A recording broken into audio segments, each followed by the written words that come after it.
How's it going, guys? Welcome back to Quinton and the Gun Guy. Today we're testing out the Southwest Holster Rattler. This is their new production line series. Vacuum form, that's why it's so tight. So we're on the range and I'm going to do some practical tests today. So before we carry on, two things might be bothering you. Number one is I've done a review on the Southwest Holster Rattler before. And yes, this was brilliant. Is it worth a review of doing the new production line series? Yes.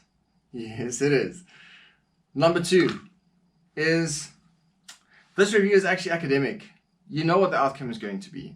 I've had this holster for a while now. I think this is about 3 months now already. And I've done quite a few posts about this. I've done quite a few videos on it. So you know that I love the holster. So this is actually quite academic. But stick around anyway. There's going to be some cool stuff. And yeah. Back to the range. This course of fire is just going to be a basic draw from concealment. I'm going to go twice with my hands down, drawing up, and then twice with my hands up. So let's rock and roll.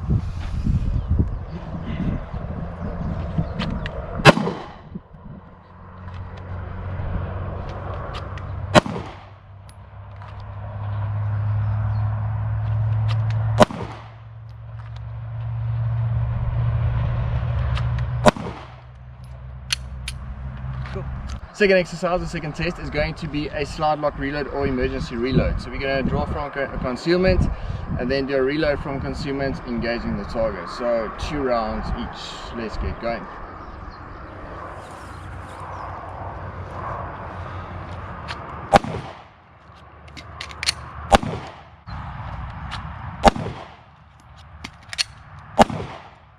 So that was the basic manipulation sorted. That was concealment and drawing from concealment, engaging the target. Drawing from concealment, reloading, engaging the target. That's the most important bit. Now I want to bump up the pressure. I want to see what it's like using it in a car. I want to see what it's like with another firearm. Let's say in a high visibility situation, you've got your AR, but you have to get rid of it and you have to go back into concealment. Something like that, whichever scenario you are based in. And yeah, let's check that out now.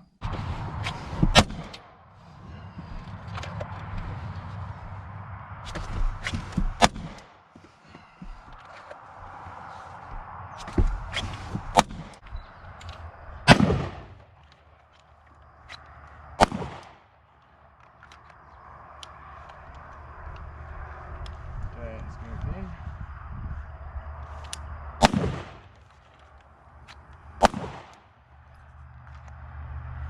Now for the last test on the firing range. Arguably the worst position to be in when you carry appendix is on your stomach, lying down and shooting. That's definitely not easy, or is it? So I want to do that plus combined with shooting with a semi-automatic rifle or carbine, whatever tickles your fancy, and then I want to get rid of it and still use my holster. So combining some of the other exercises plus making it a little bit more difficult lying down. Let's check that out now.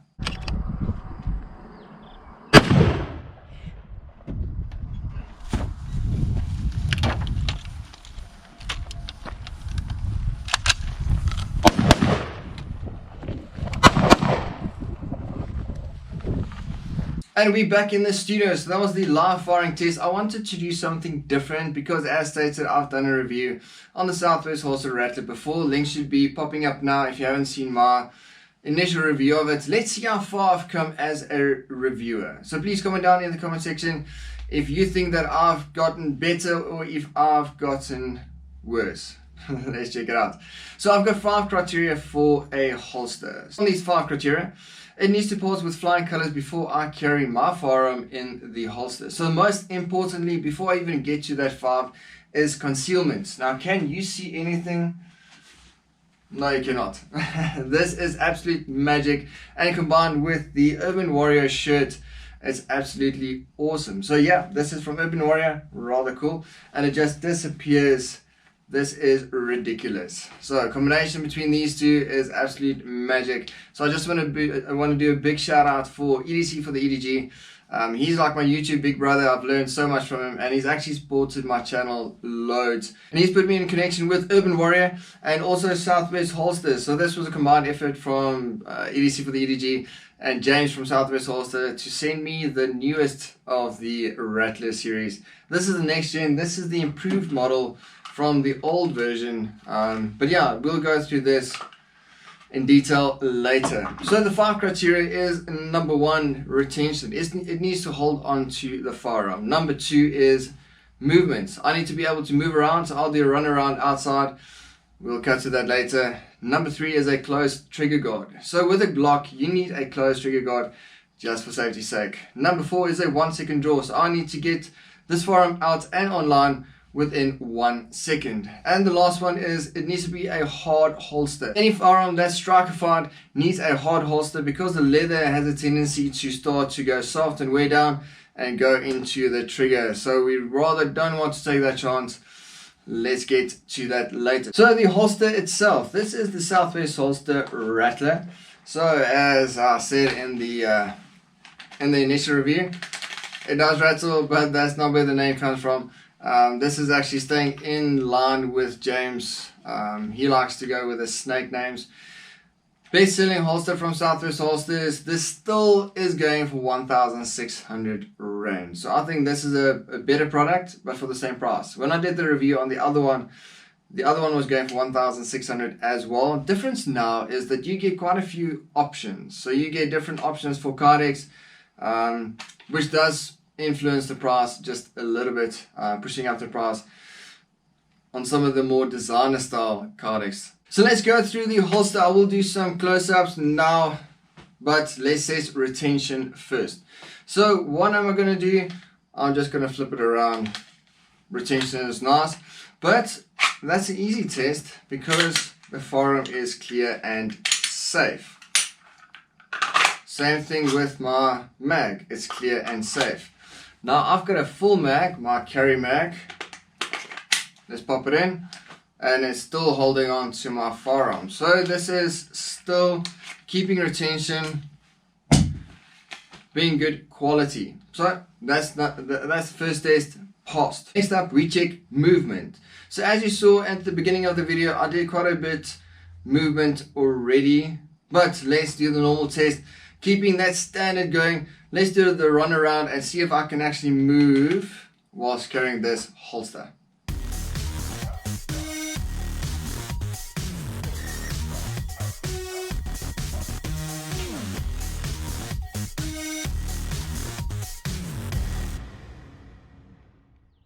Number 3 is a closed trigger guard. As you can see, the trigger guard is actually closed.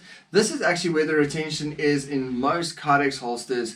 That's where the click comes from. It's actually the Cardex clicking into the trigger guard. So inherently basically all of the Cardex holsters click into the trigger guard, excluding any weapon mounted lights. It can't really click into the trigger guard. The retention is going to be on the weapon mounted light itself. What's next is going to be the 1 second draw test.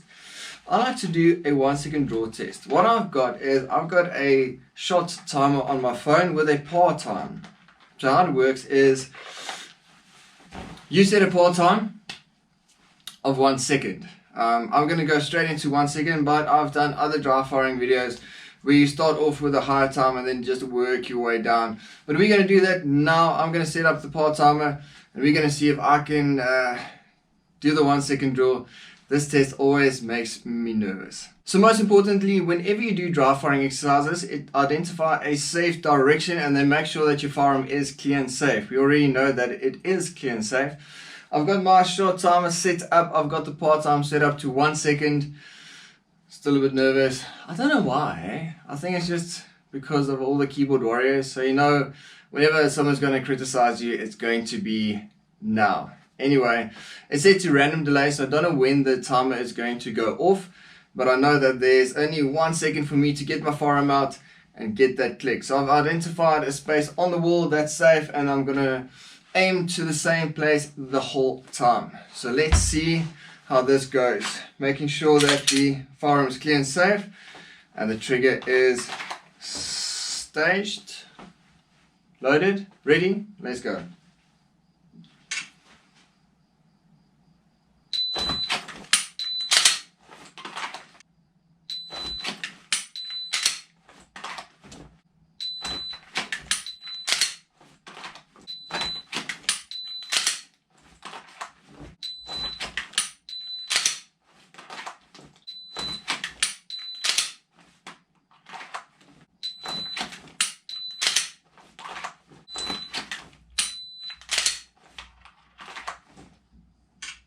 Okay, so I think that's plenty, and I made the cuts, I think, quite easily. So that's the 1 second draw test success. Number 5 is that it needs to be a hard holster. So being a Cardex holster, it is inherently going to be a hard holster. So why did I do these 5 tests before talking about the holster? Because as stated, I want to make sure that it passes all of those 5 criteria before I even consider using this holster in everyday carry life. Now let's have a chat about the holster itself. So what makes this different to the previous one? So as you can see, these holsters are slightly more rounded. They've got rounded features, where this is slightly more aggressive features. This one was press formed. So what happens is they heat up the Cardex and they just press it over a firearm or over a mold. And this is actually a vacuum formed. So there's quite a few holster manufacturers. Most of the big ones in South Africa do vacuum forming. It just gets a tighter fit. And the nice thing about Southwest holsters is that they don't have excess Cardex material. So excess Cardex material just gets in the way. You don't want too much excess around your firearm because it just makes it bulkier and more difficult to carry. So imagine this is sitting in your appendix position. Your legs need to move comfortably around this holster, which we've seen in the movement test. It really does. Cool thing about this holster is that it has, same as the previous version, different to anything else in South Africa at the moment, is that it is flexible. This is stretchy cord, super solid. I carried this for, I think it's been 8 months. Never went loose, never lost elasticity. Same with this. I've carried this for 3 months solid. I've carried this every day for 3 months and I absolutely love this. I've carried this with formal wear, I've carried this with casual wear, I've carried this on my way to training Krav Maga. The cool thing about these clips is that it basically makes a solid loop. So it's not like these ones that clips into and beneath the belt. I don't know if you can see there.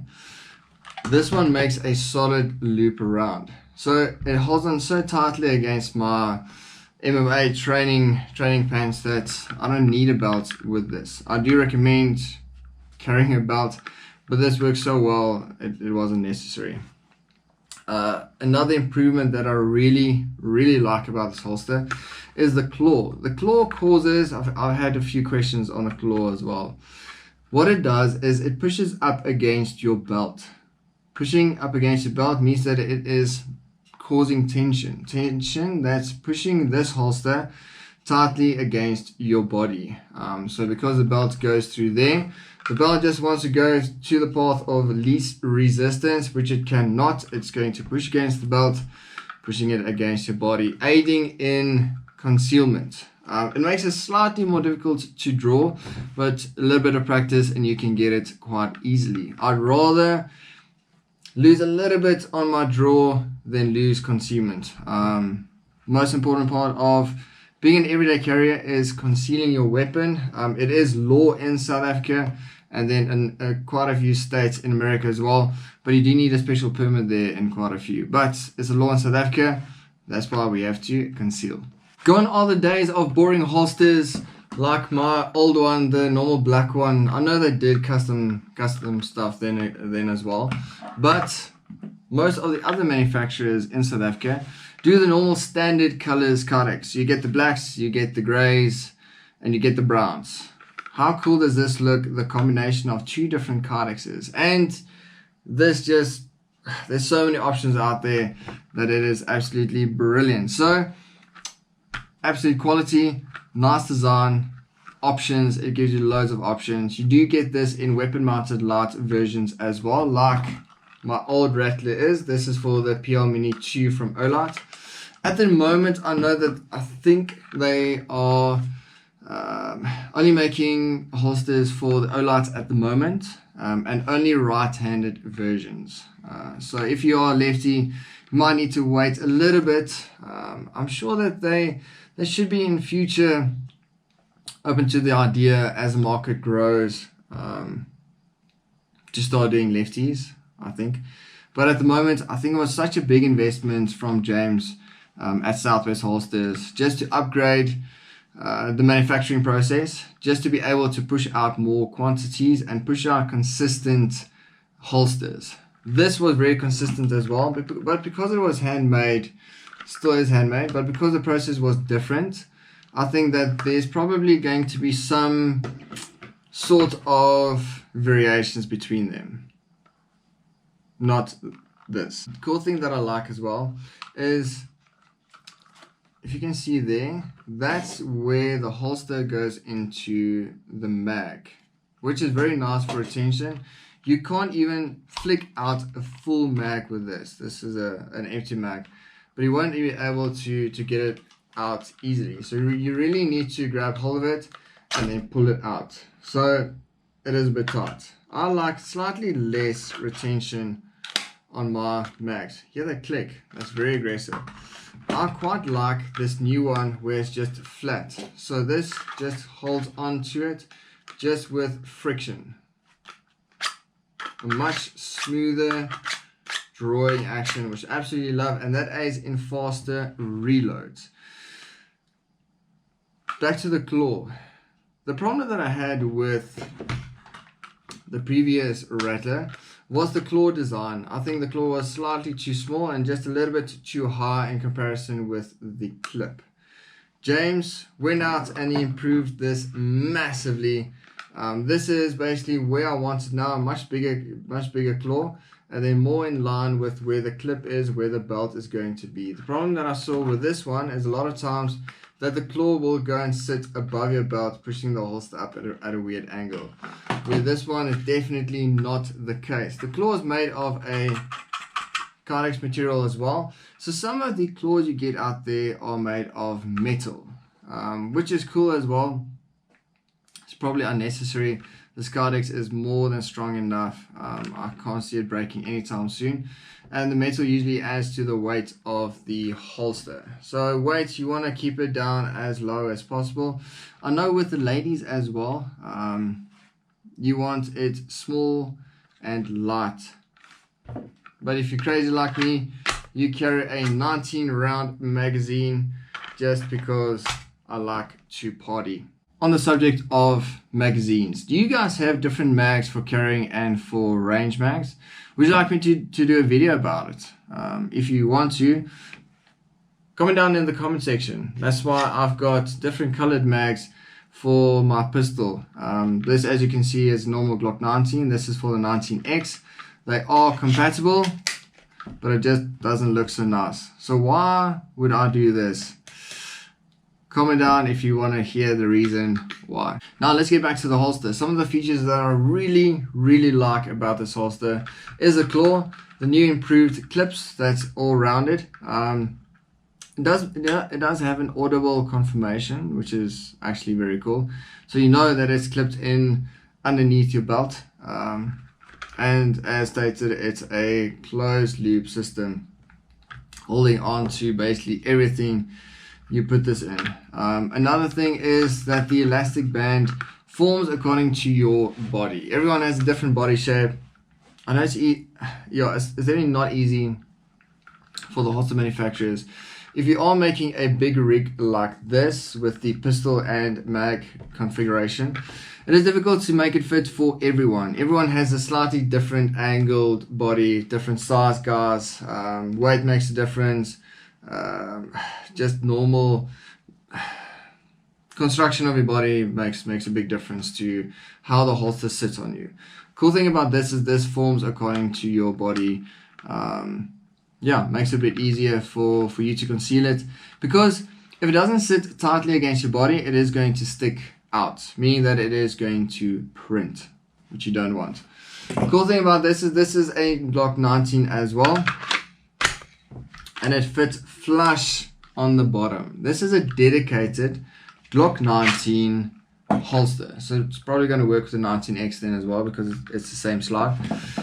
Dedicated 19 holster, so it's not like some of the other manufacturers that make a 19-17 holster combination. So what you end up with is either your 17 is going to stick out, not having the sweat protection as you want, or the perspiration protection, yeah, alliteration. Anyway, or you're going to sit with a longer Cardex pushing past your 19, so you might as well just have bought a 17. So that's one of my gripes that I've got with the holster manufacturers, is I know it's cheaper just making one holster for basically 2 firearms, 2 of the most popular firearms arguably in everyday carry. But yeah, this just goes to show that they've gone through an effort just to make it more personal and more customizable. Anyway, moving on, you get adjustable retention, which everyone always raves about. Adjustable retention, you get it both in your magazine pouch on this side, you can adjust it, and you also get it on the firearm side. You've got adjustable retention there. So I like very, very light retention. It basically just needs to hold on to my firearm when it's full. As we've seen, the retention isn't a problem. Because it clicks in aggressively, I'll loosen this quite a bit just so it holds on just on the screws. This is enough retention for me, because I've done all kinds of crazy stuff and it's still holding on to my firearm, like handstands, which I've posted on my social medias as well. If you don't follow me on my other social media channels, please consider it. There's a lot of other personal stuff, and you get a look into the life of Quinton the Gun Guy, some of the random stuff that I post, and then you will be notified when I post new videos as well. So this is the end of the holster review right now. At this stage, I usually go through things that I don't like about this holster, which there basically isn't. I don't have any problems with this holster. This is basically as close to perfect as I could imagine a holster to be, especially this kind of rig. That's nice and bulky. That's nice and big. Having both the firearm and magazine combined. I quite like this configuration because it's balanced. So it sits with 2 clips and it's balanced, and it's a lot easier for me to conceal than, let's say, just the firearm in a holster by itself. I see, because I'm a skinny guy, that there's always a bit of a bulge on one side of your tummy, which I don't like. I like this being flush, being right up against your tummy and just forming with your body as if you're just a bit bulkier. I quite like that. So, end of the holster review. Now I want to have a chat about Southwest Holsters, the company. It's run and created by James. Absolutely brilliant guy. Really, really nice guy. In the everyday carry community, you would expect, because it's actually a very small community, everyone to work together. But because firearms is an ego-driven sport, firearms, martial arts, self-defense, everything depends on your ego. So because of the ego getting in the way, there's a lot of not so nice people in the industry as well. But James is an absolutely brilliant guy. He's always open for messages or for calls or anything like that. So he's not one of those guys that'll dismiss you. Just if you want to have a chat about the holster. He's actually really open, and then open to ideas as well. Cool thing as well is where Southwest Holsters comes from. It comes from him seeing a gap in the market, not being happy with what is in the South African market holsters wise. So he looked at the US. So if you know anything about firearms, you know that the US is at the forefront of basically everything. They've got the biggest budget, the most users, the most companies. So most of the good technology, or the best technology, let's say like that, that comes into the firearms industry is usually from the US. Quite a bit comes from Europe as well. But actual usability, like stuff like holsters, accessories, not just designs like the Glock Austrian made. But anyway, this is a lot the same as the Axis holster, which is awesome. Now we get to use holsters in South Africa that if you import the holster from the US, it's probably going to be around 4,500 Rand, which is insane. That versus 1,600 Rand. I actually wanted to, before I even knew of Southwest holsters, I wanted a sidecar rig from T-Rex Arms. At that stage, the Rand wasn't doing too well. So when I looked at importing it, after duties, importation, buying it there, I was looking about 4,250 Rand for a holster. Now that's halfway to another Glock, which was absolutely mind-blowing. So gone into the interwebs and then finally found Southwest holsters, and I was super glad that I did. Glad that I could develop a relationship with James as well. Absolutely awesome guy. Up until the point where between James and Ryan from EDC for the EDG, they sorted out a holster for me to check out and to review and to use. So again, massive shout out to Ryan Henry from EDC for the EDG and James from Southwest Holsters. You guys are absolutely awesomes. Awesomes. Yeah, I don't think that's a word, but you guys are absolutely awesome. I think the EDC community in South Africa is richer because you guys are in it. Yeah, just keep on innovating and just being nice guys. Absolutely love it. So thanks so much, guys. Hope you guys enjoyed this review of the Southwest Holster Rattler. My absolutely academic review, but yeah, hope you guys enjoyed it. And comment down in the comment section if you think that I've improved my review game, or am I the same, or did I go backwards? Anyway, guys, good to see you again. Check out the links in the description for the website, for Ryan's channel. I'll see you later. Like, share, subscribe, all those cool things. Cheers.